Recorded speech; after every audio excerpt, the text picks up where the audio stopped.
حضرت علی رضی اللہ تعالیٰ عنہ نے فرمایا، ندامت اور توبہ کا آنسو اس مقام تک لے جاتا ہے جہاں پہنچنے کے لیے برسوں کی محنت اور عبادت درکار ہوتی ہے۔ توبہ ایسا دروازہ ہے جو موت کی ہچکی تک کھلا رہتا ہے۔ دعا ایسا عمل ہے جو تقدیر کو مات دے سکتی ہے۔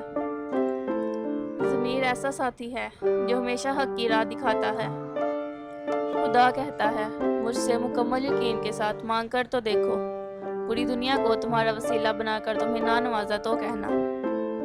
خدا کہتا ہے، تم مانگو مجھ سے، تمہارا مانگنا اچھا لگتا ہے مجھے، تم کیوں پریشان ہوتے ہو؟ کیا میری قدرت پہ یقین نہیں تم کو؟